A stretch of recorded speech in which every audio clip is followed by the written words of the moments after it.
You can predict the next season of Krill Nations with extreme accuracy. Let me explain. All that is required to predict the next season of Krill Nations is one of two things. You need a basic understanding of the lore, or you need to watch what I do in the season very carefully. I'll show you an example. First off, let me start out with this. Seasons 2 to 5 of Chapter 1 were the most predictable seasons I've ever created.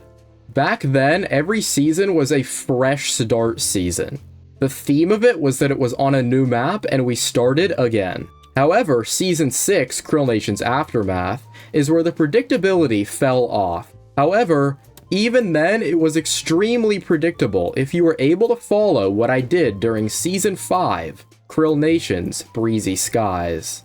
Let's go back to Season 5 for a second. I created my nation, Whitebridge, alongside my company, Helmet. Helmet was a meatpacking company. Meatpacking companies, as disturbing as they are, handle the slaughter, processing, packaging, and distribution of meat from animals. Helmet was based on two real-life companies, Armor and Hormel, both real-life meatpacking companies. If you take the literal meaning of Armor with the sounding of Hormel, you get Helmet. However, let's focus on Armor as it is the most important to predicting Krill Nations Aftermath. The Armor company shut down and sold to ConAgra, a consumer packaged goods holding company, in 1983. This would mean that Armor's meatpacking plants would need to be demolished. However, there is one plant that wouldn't be demolished until later into the 2010s. This plant stands in St. Louis, Missouri of the United States. Let me throw up some images of it on screen so that you can get a visual for this meatpacking plant. If this looks familiar to you, it's because the helmet plant that I built in Krill Nations Breezy Skies is a near perfect replica of it, just in a restored state.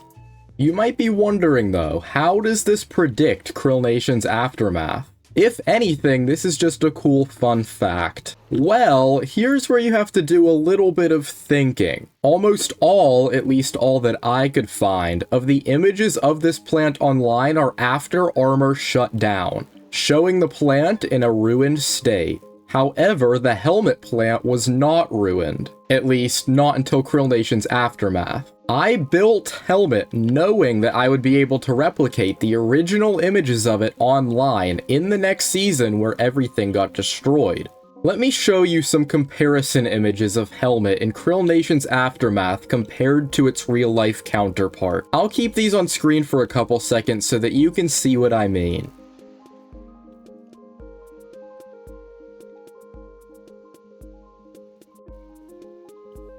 The theme of Krill Nations Aftermath was post-apocalyptic. A common misconception of post-apocalyptic is that it just includes zombie apocalypses or nuclear war. However, the theme of Krill Nations Aftermath was that society had simply collapsed, allowing the buildings to be reclaimed by nature over time. And yes, this story was told back in Krill Nations Breezy Skies. Mind you, not to the detail I went in this video. However, if you were able to carefully follow it back then, the ability to predict Krill Nations Aftermath was not something that was impossible.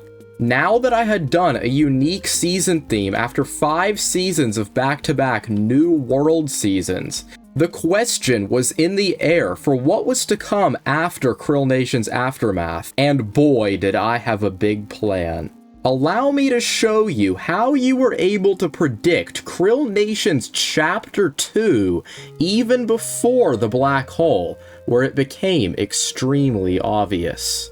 This is where the lore comes into play. However, it does also tie into what I did during Krill Nations Aftermath. Let's start out with that first, as it is the easiest. I created the Brastinate Empire, a traditional steampunk nation. My company was Spindlehelm, which specialized in making machines and selling those machines across the server. The most memorable of those machines was a small robot I called Mini Crackers. While the production production of mini crackers was questionable at best. We won't get into that in this video. Mini crackers was essentially a small robot that assisted with basic needs, or that was the concept at least. You'll need to know that for later. Now back to the lore. As the season progressed, the branding of Krill Nations Aftermath was turning purple. If you know anything about Krill Nations lore, you'll know that there was a law of nature on the planet Krillia, where seasons 1 to 4 were, called corruption. Corruption is purple, just like the one corrupting the logo, so it was obvious corruption has made its way to Aftermath. However, you may also know that Breezy Skies and Aftermath were not on the planet Krillia.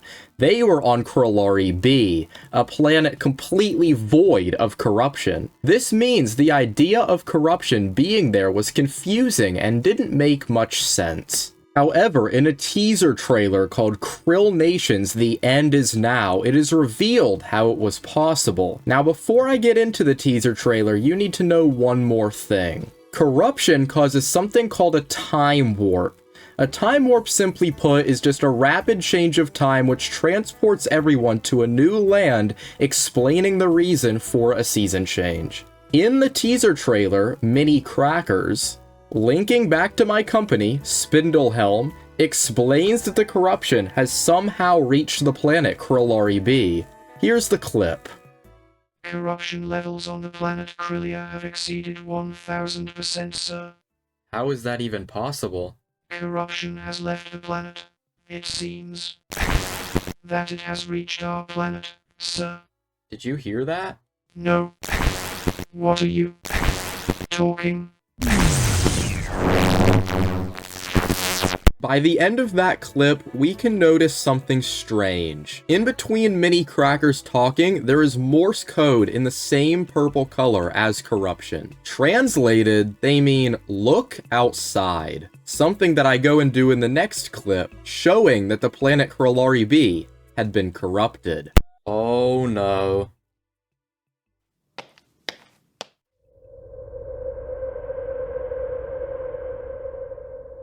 Tying everything together, knowing that corruption causes time warps, it isn't crazy to think a season change sending us to one final, new world season was out of the picture. However, this specific new world season would be the biggest one yet. In every other time warp, there is a flashback, and then almost instantly the season switches. However, this time it was different. Time warps are regional, meaning they don't affect the entire planet. This time, it was on a planetary scale, and instead of causing a time warp, it caused a black hole.